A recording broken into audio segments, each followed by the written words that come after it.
K98 Talk is expanding its lineup for 2015. This means we're expanding our advertising base. Whether you're a startup trying to push through to the next level or an established business trying to supplement your advertising budget, web-based advertising is a solid investment. Thanks to Talk's newest partnership with TuneIn Radio and instant access to our sister station, K98 FM, we give you worldwide access at a reasonable cost. Interested parties should email us at advertise@k98talk.org.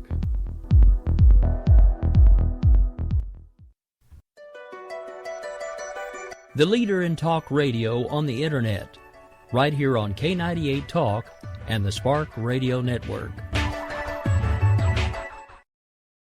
In these uncertain economic times, you've got to do whatever you can to save money. One of our biggest expenses can be our cars, especially when unexpected repair bills hit. Not anymore. If you own a vehicle with less than 130,000 miles, is less than 12 years old, has a warranty about to expire, or even no warranty at all, you could stop paying for car repairs. Roadside assistance, towing, and rental coverage are all included. Don't wait for the next repair. Make one free call right now to see if you qualify. If your vehicle is less than 12 years old, has less than 130,000 miles, even if it's out of warranty, paying for car repairs can become a thing of the past. Call us right now and get your car protected before your next repair bill hits. Get protection and no more repair bills. Call 800-696-1030. Again, 800-696-1030. That's 800-696-1030. 800-696-1030.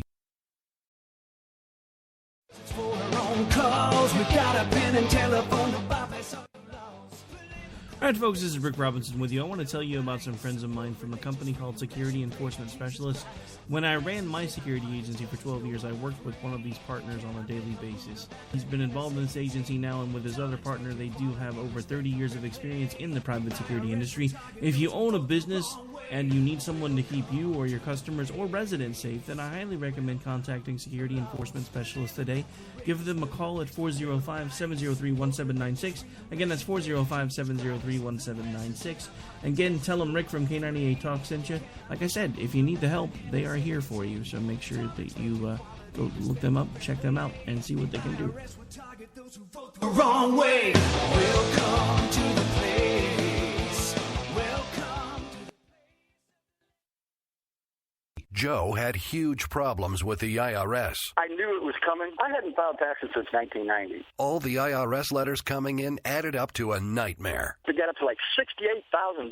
My heart started beating fast. It's like, there's no way, man. I mean, I ain't going to be able to do this. Then they stopped his paycheck. So that's when I started making phone calls and found U.S. Tax Shield. U.S. Tax Shield went to work immediately. They just took the bull by the horns. What blew my mind is he called the IRS right then and there. So why is U.S. Tax Shield A+ rated with the Better Business Bureau? Joe knows. They saved me a ridiculous amount of money. If you owe more than $10,000 to the IRS or state, choose the company Joe chose, U.S. Tax Shield. It was the best decision I made. U.S. Tax Shield is the way to go. Life is good. Thank you, Lord. Call 800-471-3287. U.S. Tax Shield. Boo-rah. Yes. 800-471-3287. 800-471-3287. They say we offer simple answers to complex problems. Well, perhaps there is a simple answer. Not an easy answer, but simple. It's common ground. It's common ground. It's common ground. It's common ground. We have serious problems to solve, and we need serious people to solve them. Republicans and Democrats. All right, folks. Well, it is Saturday morning. Now, actually, almost Saturday afternoon, at least here in Central Time Land, because somebody ran long on his other show. Not throwing you under the bus or anything. Don't pay any attention to those wheels. But, yeah, so anyway, this is Finding Common Ground. It is just a couple minutes before the half-hour mark, so we'll be taking our breaks a little weird today. Probably won't take one again until about noon, and then we'll take the other one about 45-ish, I don't know. 15-ish, sorry.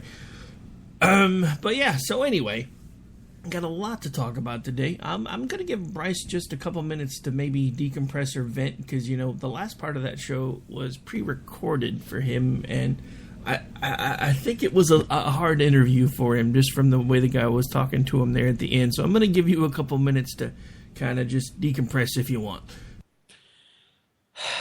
Pastor James David Manning is a fool. It's just, yeah, my God. He's given the opportunity as a powerful pastor who reaches out to millions of people to unite and, you know, make peace. But rather he uses it to condemn people to hell when that's not his job. That's like Jesus' job, and that's God's job to choose whether or not you go to hell. And it's really not his job. And it just bothers me how freaking hypocritical this man is. I mean, he's lived a life of what he would call sin. If you ever listen to him or read about him, he is, or was at least, an awful human being. He abandoned his children, his wife. He did terrible things, but then he says, oh, he repented for it. And if someone's honestly going to tell me that doing all the shit that he did, he said he would leave his children hungry while he would get drugs. So if you're going to tell me that that's not as bad, or that's acceptable because he repented for it, but somebody falling in love with who they want to fall in love with is not okay. Come on, that's a crock of shit. If someone's born a homosexual, that's not an issue. But if you choose to live a life of drugs and whatever he was talking about, he said, if I saw a skirt, that meant sex. If you're going to be an asshole like that, then you're 20 times worse than somebody who falls in love with whoever they want to fall with. Pastor James David Manning is a twit. Period. Okay, I'm good. All right, so yeah, I don't really want to spend too much time talking about that because I'm sure everybody was tuning in for the interview. I just wanted to give you a chance to kind of, since that wasn't a live event, because you had actually pre-recorded it, give you a chance to say what you wanted to say. Now, a lot of what we're going to be talking about today is going to center around the 2016 debates and of the Republican one that was done so far. I have to say, I was surprised by a few things. I was surprised, well, I won't necessarily say surprised, I was pleasantly pleased with how well Fiorina did in the first round, and honestly, I'm a little disappointed that she didn't wind up replacing somebody like, say, Huckabee, and actually making it onto the main stage.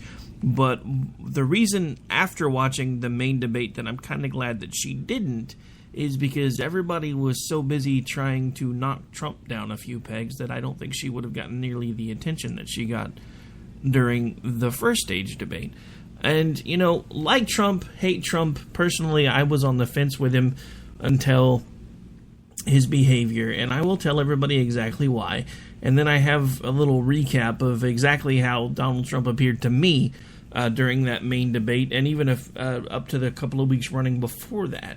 But my thing with Trump, and I've said this before, and I'm going to say it again, we as the American people have already had a petty, narcissistic, petulant brat in the White House for the last 7 years.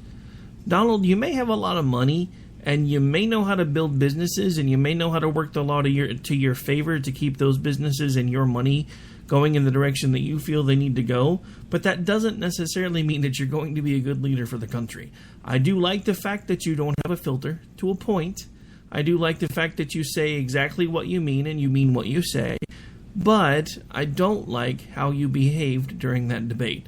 Now, do I think that Fox got some marching orders from some donors and basically made it an all-out attack on Trump?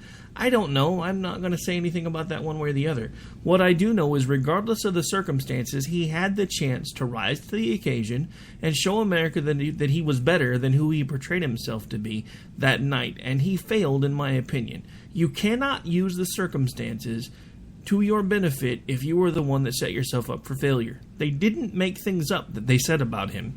They brought things to the surface that he has said and that he did say. So if you cannot defend what you say or deflect it well enough to not come off like an ass, then you deserve whatever you get from the folks that are asking you the questions. Because this is something that I've said over and over and over again on social media. If If he can't handle himself with Megyn Kelly, what the hell are we going to do the first time he's in the room with Putin? The American people don't need to be spending tax dollars on bail money or worried that we're going to have a nuclear incident because he can't keep his damn trap shut. You don't think he handled himself pretty well with Megyn Kelly? I do not. No, I think he had the chance to rise above the things that she was saying about him instead of coming across as a petulant ass. I mean, I think that I think the question was more loaded than it, like you said. I think it was more a marching order than it was a legitimate policy question. And I think he responded because he could tell they were clearly targeting him. And I kind of felt like, yeah, God bless him. He did. I think he answered it well.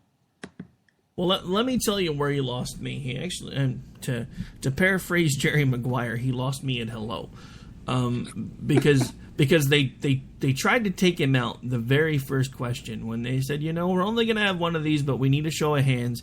Who here, if they are not the actual candidate by the end of this selection cycle, pledges that or cannot pledge that they will support?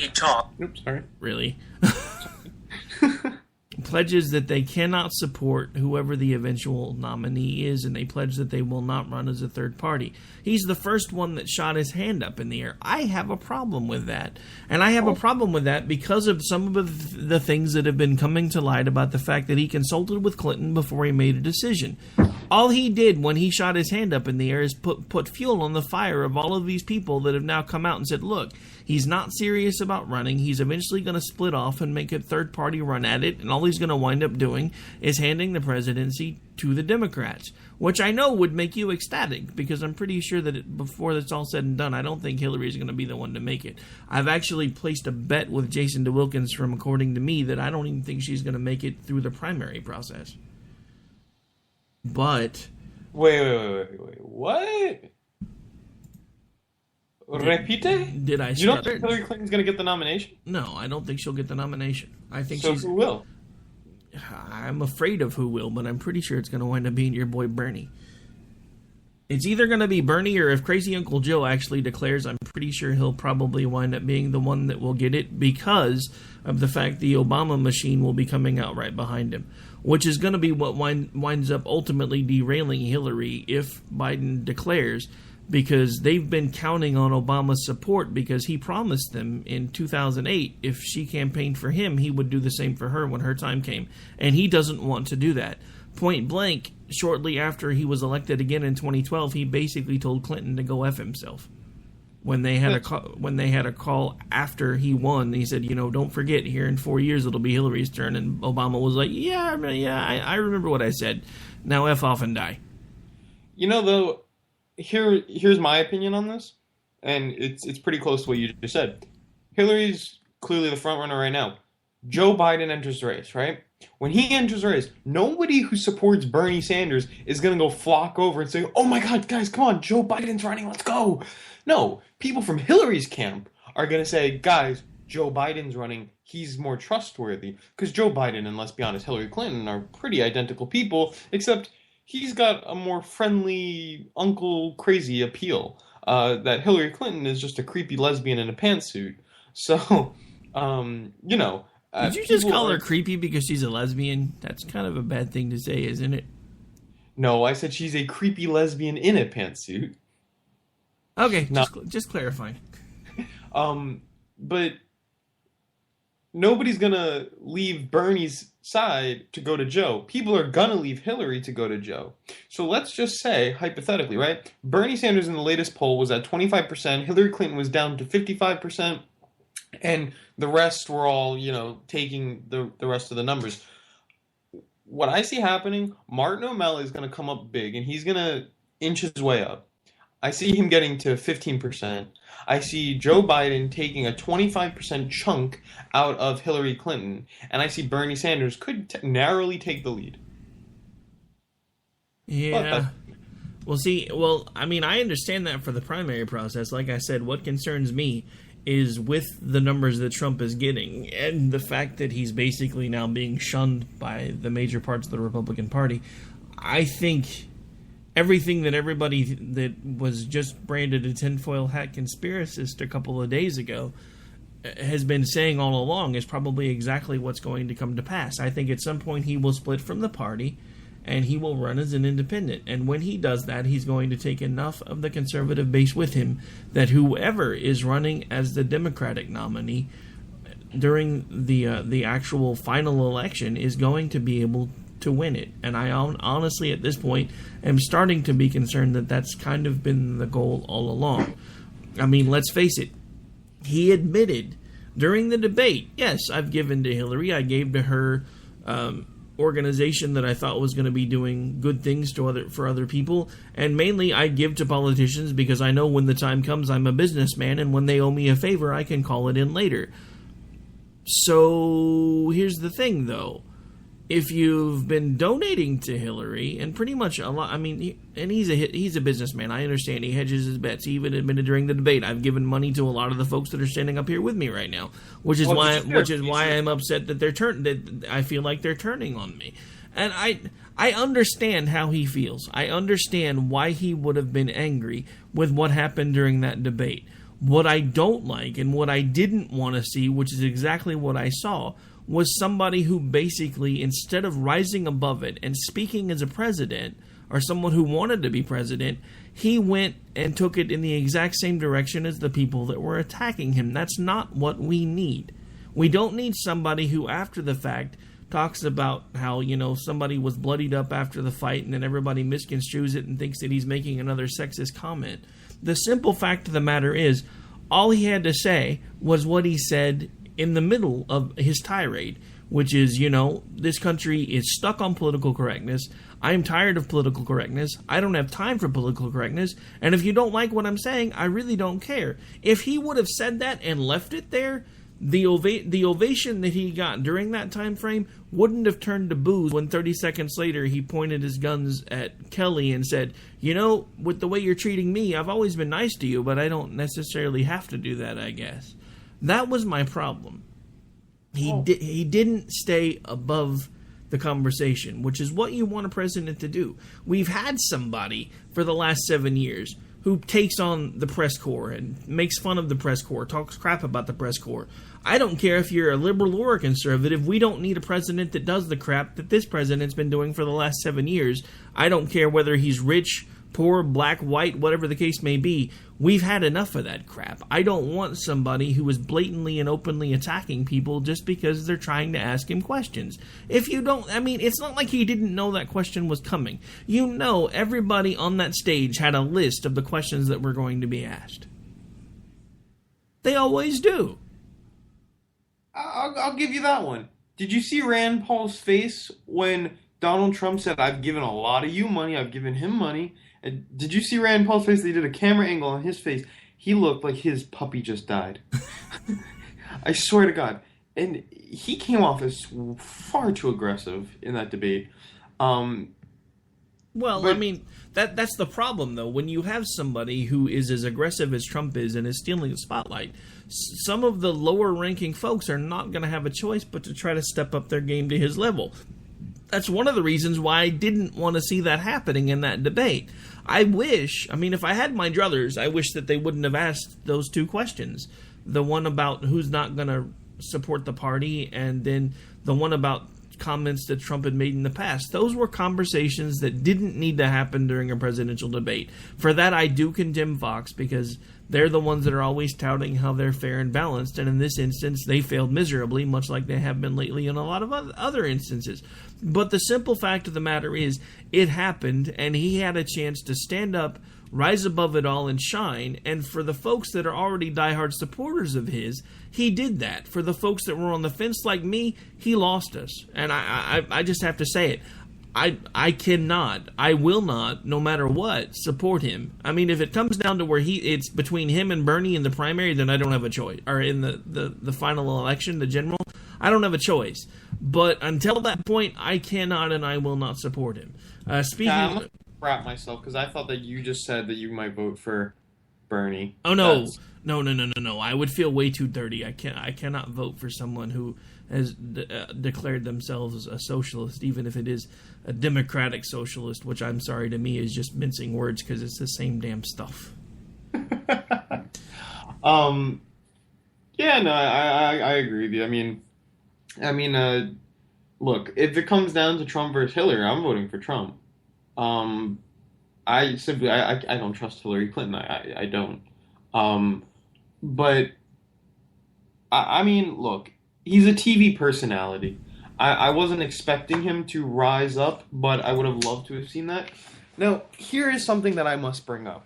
And this is going to bring the rowdy out in Rowdy Rick Robinson. You know, they asked about LGBT issues.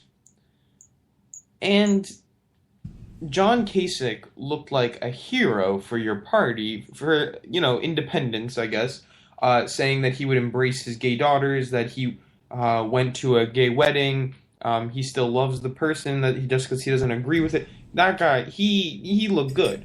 Someone who didn't look good was Marco Rubio, who, when asked, in the case of rape or incest or danger to the mother, is abortion okay? He followed in Mike Huckabee's fashion and said no.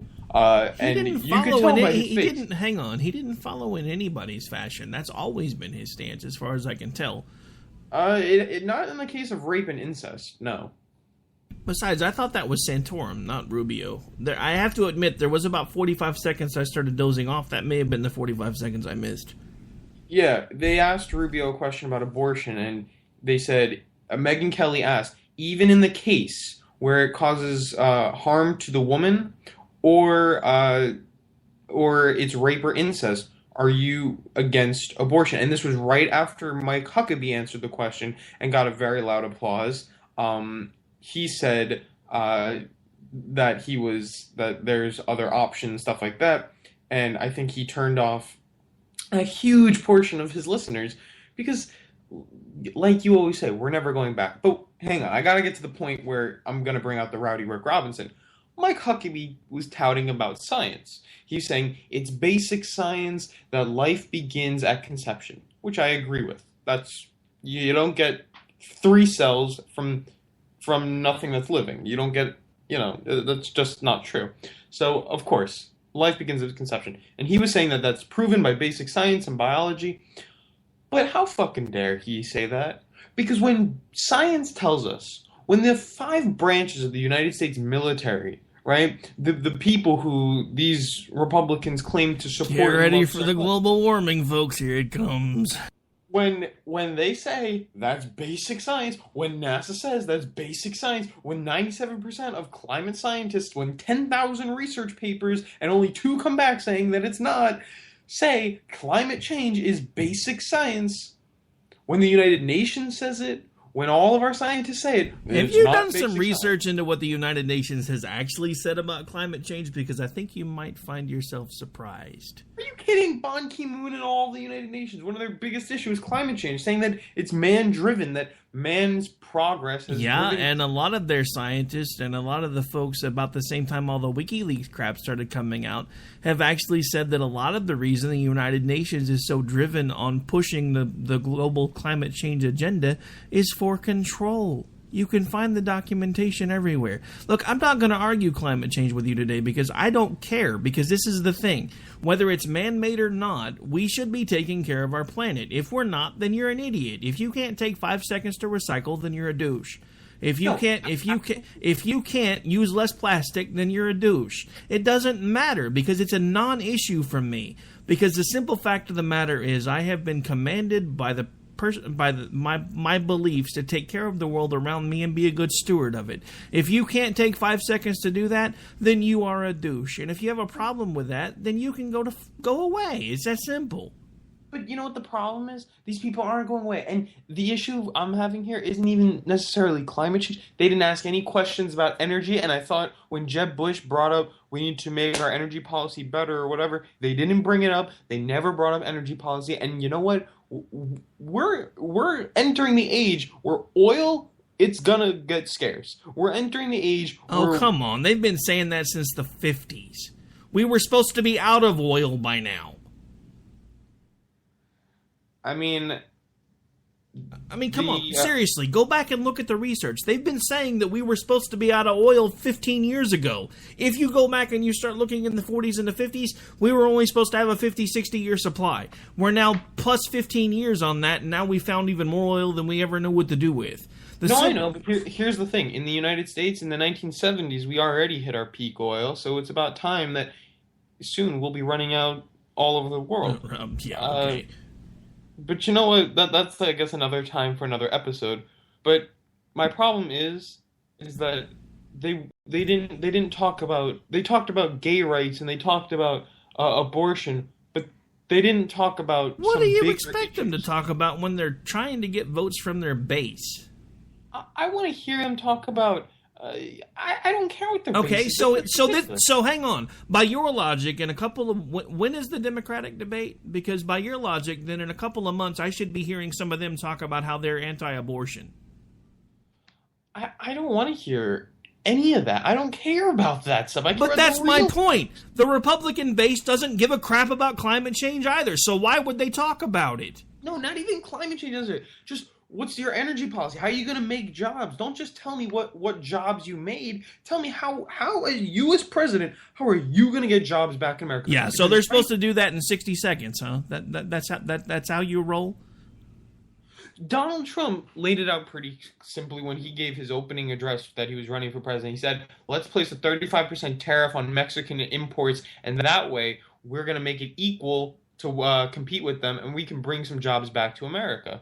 I mean, I know that'll never happen, but if he's going to say that, that sounds great to me. All right. Well, speaking of Trump, to get us back on the topic of the actual debates instead of Bryce's wish list for what they would have talked about in a conservative debate where they're not going to freaking talk about climate change. I want to hear a Democrat talk about abortion then. But anyway, so back to what I did want to talk about today before we actually have to take a break. These are my thoughts on the Trump fiasco at the debates. Whether you want to blame Fox or him is up to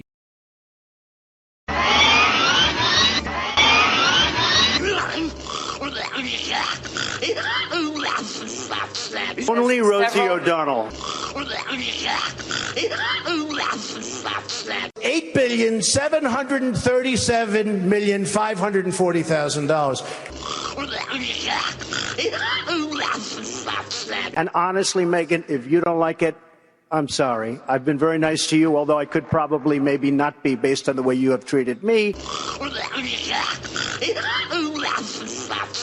We need quickness and we need brain in this country.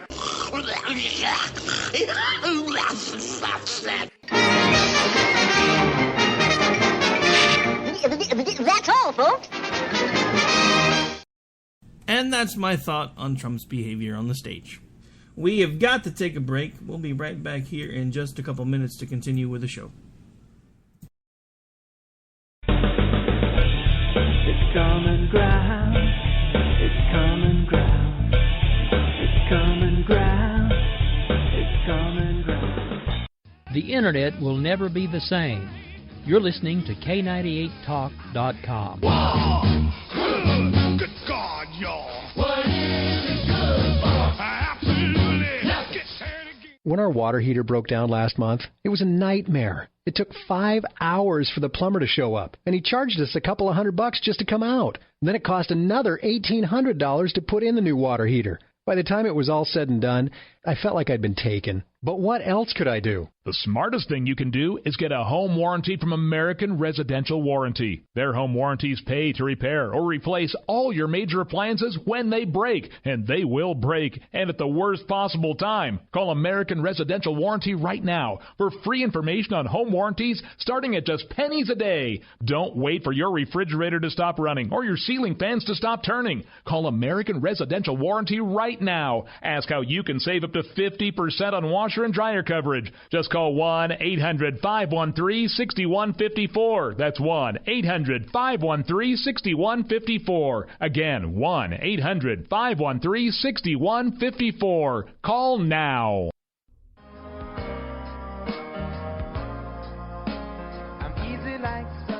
Wondering why you're up early with us on a Sunday morning making a cocktail? News lately got you drinking? Hung over from the mainstream media by Sunday?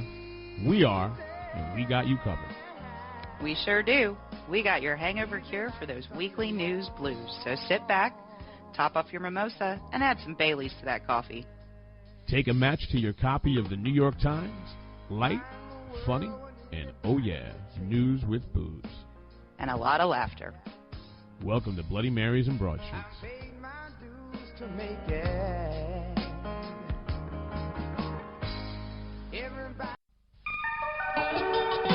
The staff of K98 Talk and the Spark Radio Network is proud to announce that our very own Rowdy Rick Robinson has been selected as one of the top conservative talk show hosts in the nation for his program America Off the Rail. Again, congratulations to Rowdy Rick Robinson for a job well done and another reason to stay connected to K98 Talk and the Spark Radio Network.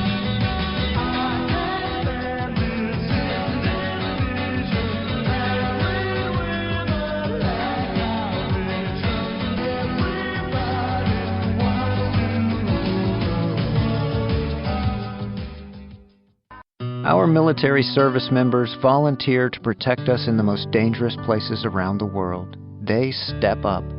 And when they are severely ill or injured, returning to their families is only the beginning of their long road home. Wounded Warrior Project provides these brave men and women whatever they need to continue their fight for independence at no cost for life.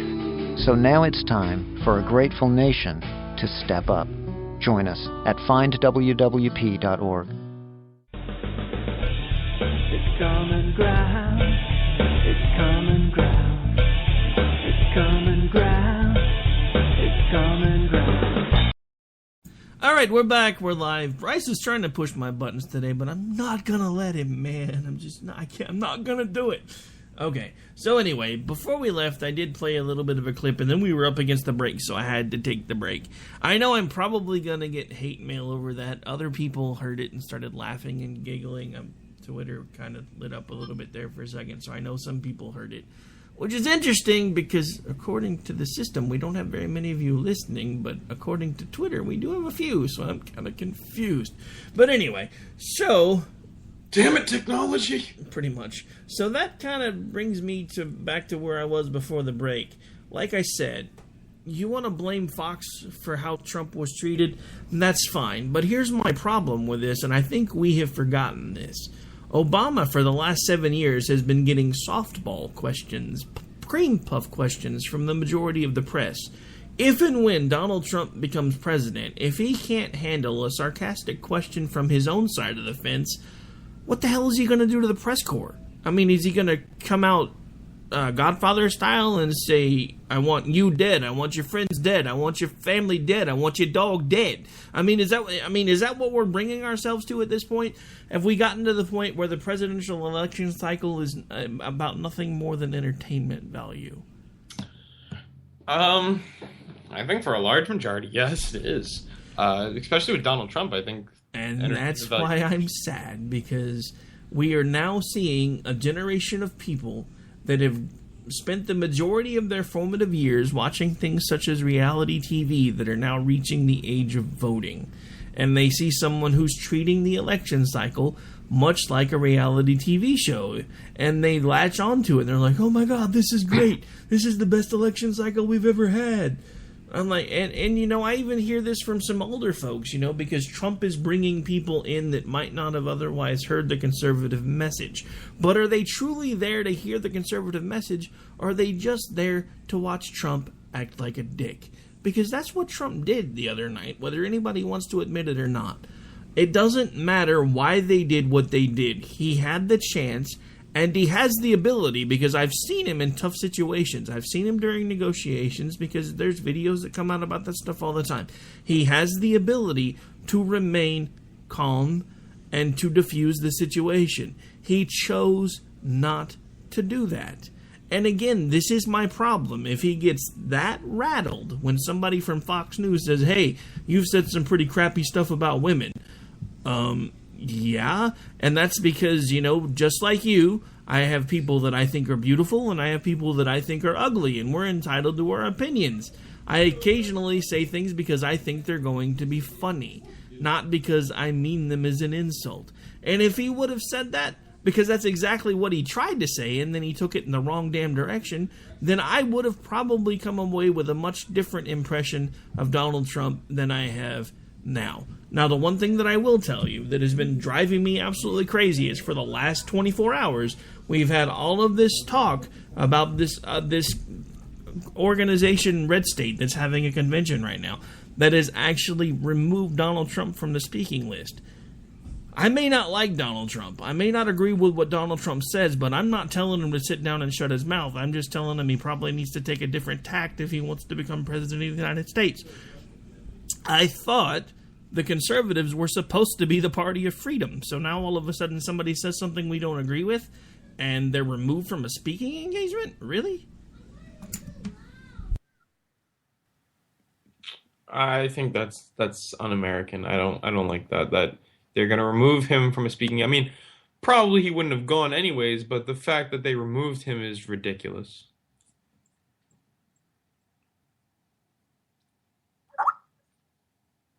I mean, look, if this is the United States of America, our First Amendment right is freedom of speech. Somebody's running for president. How disrespectful, how outrageous is it to totally deny them access to speak at an event? That is the media picking and choosing who's running for president, and that's a huge problem in this country today. Look at it this way. If any of you have listened to Opinion Nation, my show, my interview with Lloyd Kelso, if you haven't, go listen to it now. But here's the thing.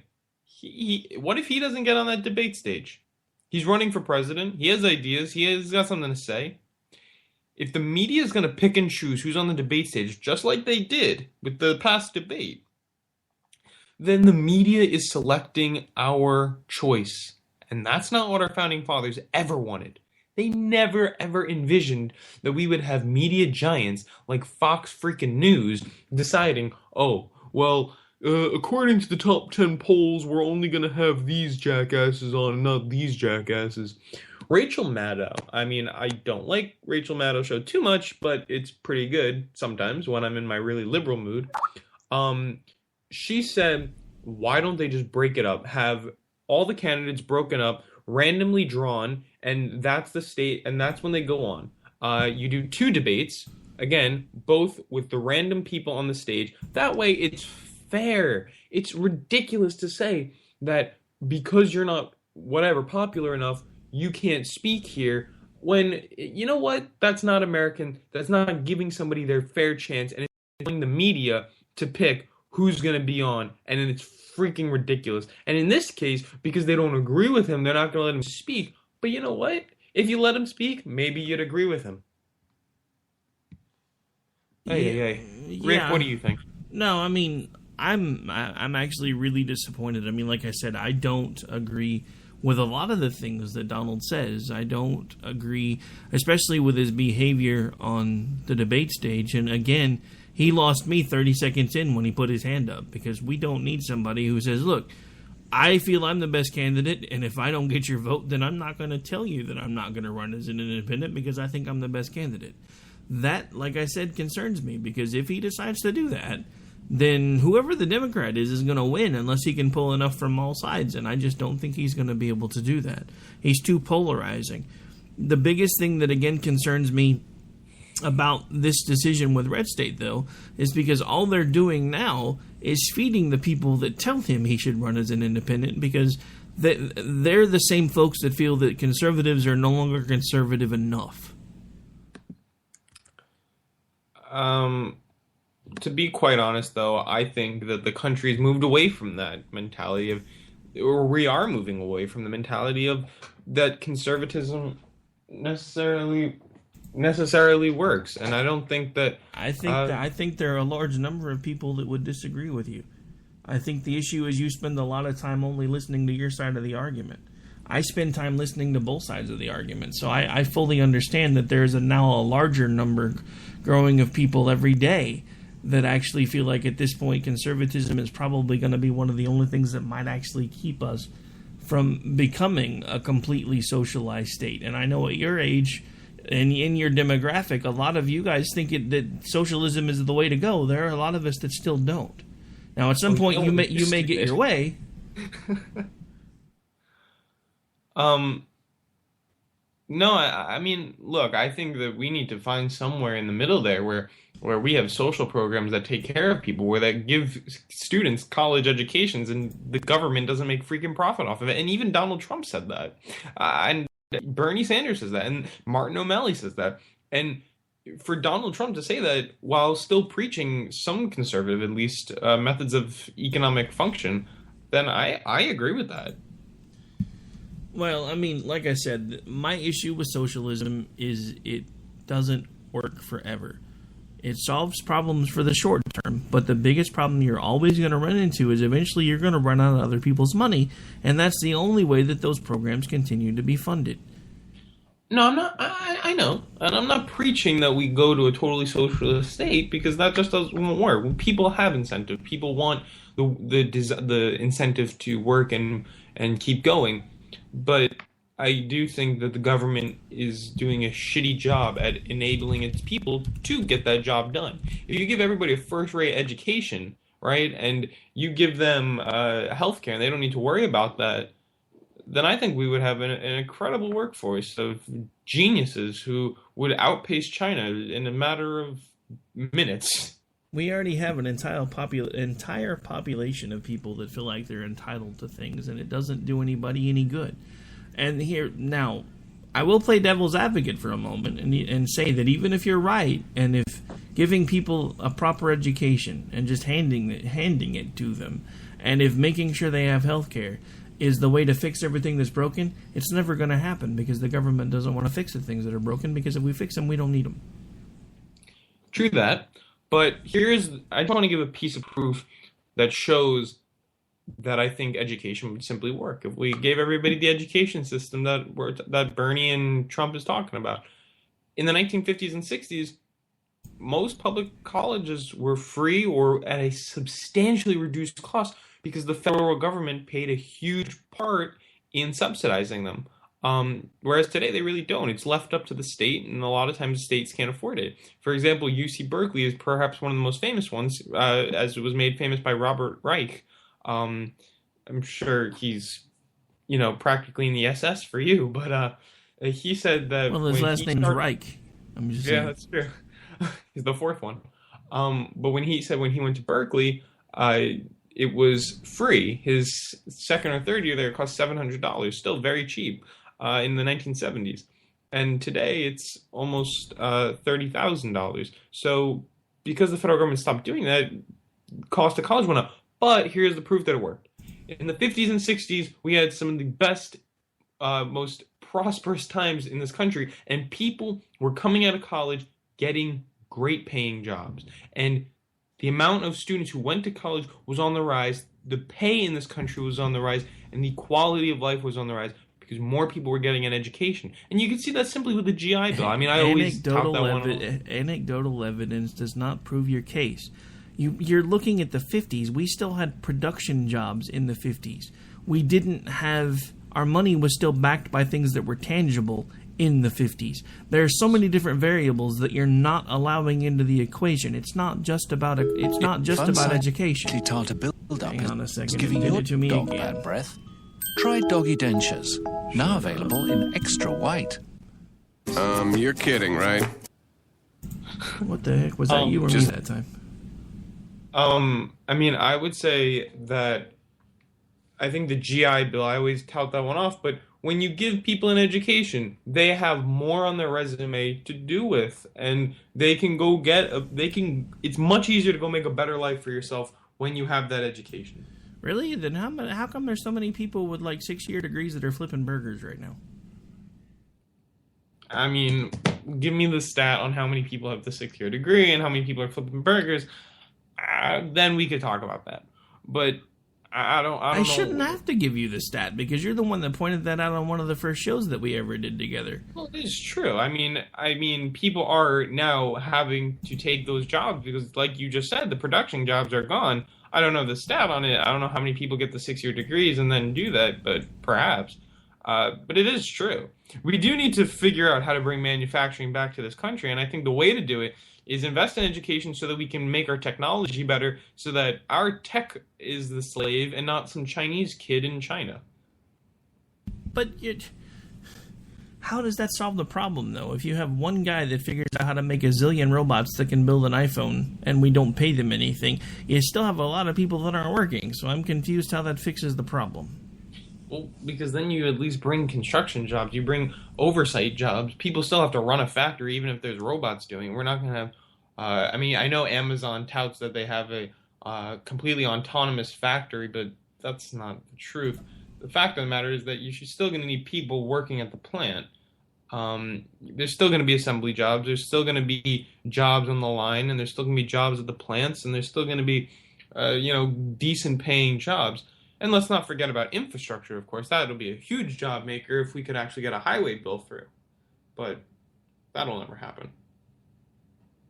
Yeah, I don't know. I just, at this point, the thing about it is, I'm not necessarily opposed to finding a way to help people pay for their schooling, but I think we're taking things still in the wrong direction, because one of the reasons the government started paying for education in the 50s was because there was absolutely nobody going to college. They didn't have any college graduates, really. Yeah, and now we need to go to college to compete. To go to college to do what? This is my point. We have all of these programs for people that cannot afford to go to college. As a matter of fact, I got a 2-year degree. You know what? The only thing I had to pay for was my books. Because I was at a low income level at the time that I started into college, because I grew up in a house where it was even before food stamps. I remember the government commodities. I remember the big freaking white labeled box that looked like Velveeta with the nastiest cheese ever. I remember my mom bringing home powdered milk so that we could use that when we were eating our cereal. So when I went to school, I got to go to school for free.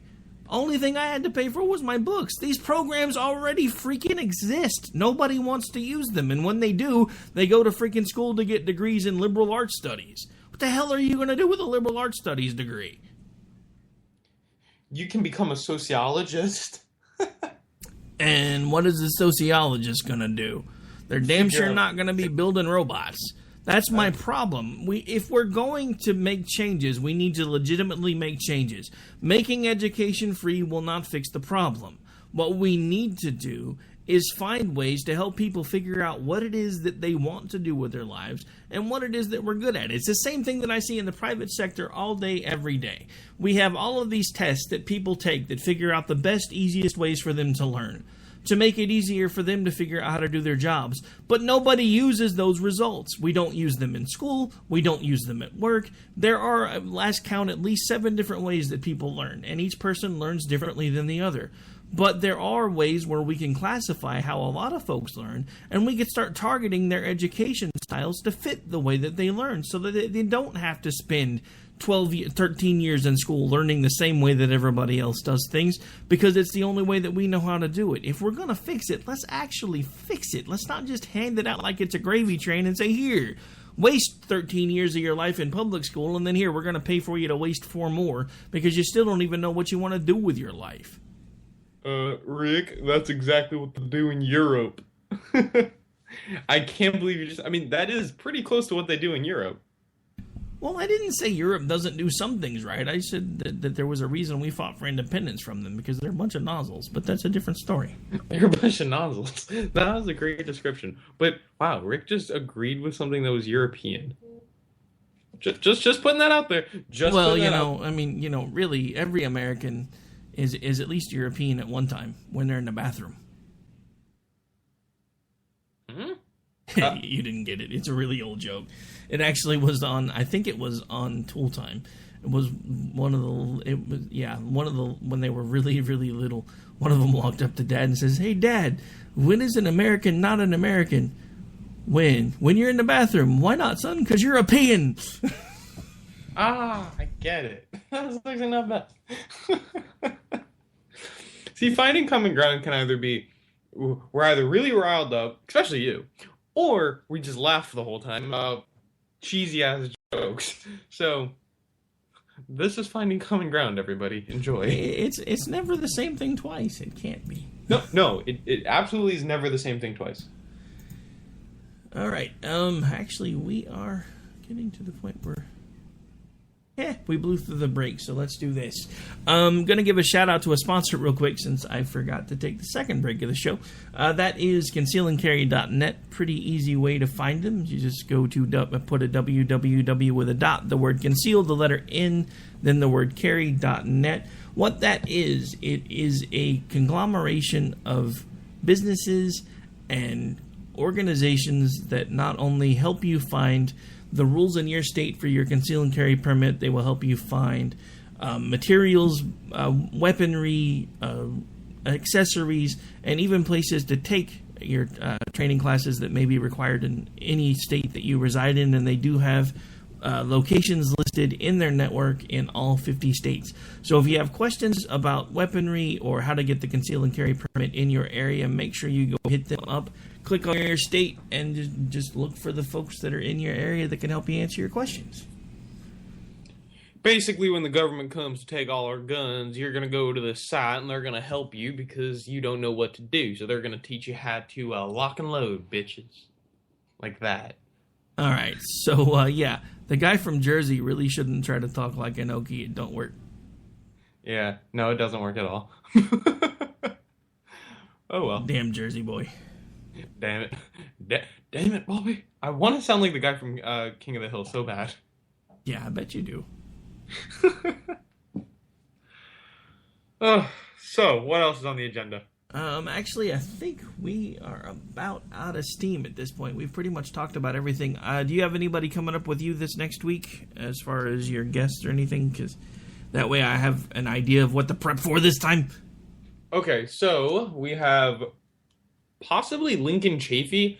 I've been in contact with his scheduler for the past month, and every time she gives like a little boost of discussion, she says we're working out a time and a schedule, and then I ask her, and she's like, okay, I'll let you know when something opens up. And I've been very lenient about it, saying, we can do it literally any time, whatever.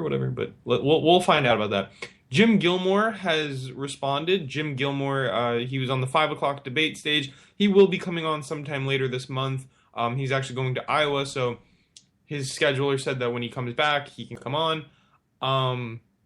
And we were working that out. Tia Oso, who interrupted Bernie Sanders, said she could not be coming on next week. She was supposed to be. Might be coming on sometime in the next month or two.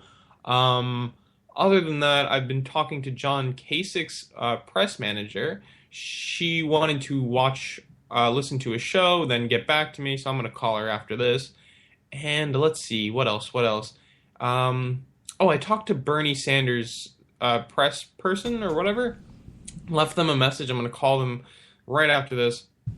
See where that gets me. But I would literally, according to the guy you interviewed today, it's going to land you in hell. Yeah, that's true. Just that saying. Is true. No, that's true. I would probably cry if Bernie Sanders was on my show. I really thought you were about to say something else. Ba-dum-pump. Yeah, I think what you're thinking, I'm probably thinking too. All right, so just to give everybody a little bit of a upcoming for this week on America Off the Rails, which is every Monday through Friday at 6 Central. Monday, I actually have Jared from Red Nation Rising Radio will be joining me, as well as the host and co-host from Liberty Unfiltered, a show that actually airs here on Sunday nights. So we'll have a bit of a panel discussion going on. Then Tuesday and Wednesday, you'll get yours truly pretty much ranting and raving. And then Thursday, I have Patrick Fernari, author of Commodore Sense, joining me again. Much like we did Thursday, we had a little bit of a in the midst of the debate discussion. Now we're going to have a post-debate discussion. I have a feeling he and I might disagree some, so it should be fun because he seems to be a pretty avid Trump supporter. I, however, really am not. Again, was kind of on the fence until he started acting like an ass on Thursday night, just to put it bluntly. But that will pretty much do it for this particular episode. Don't forget, today at 3 o'clock we do have... I forgot their names. the Ann and Frank Show, live over from the East Coast. And then tonight at 6, we will have Voices of Global Freedom Radio. And then tonight at, I guess technically tomorrow morning at 1, we should have an episode of The Secret Teachings. And then everything kicks off again tomorrow with Richard Harden's God's Pure Word of Faith bright and early Sunday morning. And then, of course, we have Bloody Marys and Broadsheets, our regular Sunday show that will be actually live from the Red State Convention in Atlanta. And then that will pretty much do it until the evening stuff kicks off at around 8 Central. We do have a show in the works with Dr. Randy Arrington. Hope to have some more information about that soon. They'll probably be assuming a Wednesday or Sunday afternoon time slot, which is awesome because it's really hard to get people to want to do this stuff on the weekends for some reason. But I think that will actually do it for today. Before we get out of here, why don't you remind folks of where they can find you, interact with you, all that fun stuff. Of course. So you can always catch me at my email, opnat.news@gmail.com. You ever want to shoot me a question or ever want to be on the show, look us up on Facebook on Opinion Nation News. That's our Facebook page. They say we offer simple... tweet us on Twitter at OPNAT News, OpNat News. And don't forget, always look us up. We're on Stitcher, Spreaker, Player FM, TuneIn. You can always catch us live on the website. But don't forget, listen to Opinion Nation every Saturday at 11 a.m. All right, that's going to do it for today. Again, I'm Rick Robinson. We'll be back with you starting Monday night. And don't forget about the other shows we've got coming on behind us later today. Do hope everybody enjoys the rest of your weekend. And no matter what, just remember, whether you want to blame Fox or you want to blame Trump, the simple fact of the matter is they both played a part in what happened on that debate stage. And I think there are a lot of folks that are overreacting to it to a point, especially to the point where we're now censoring free speech in what is supposed to be the party of freedom. That's my parting shot for everybody, folks. We are out of here. Bernie Sanders, 2016. Love you, Rick. Not an easy answer. Yeah, whatever. It's common ground. It's common ground. It's common ground. We have serious problems to solve. We need serious people to solve them. Republicans and Democrats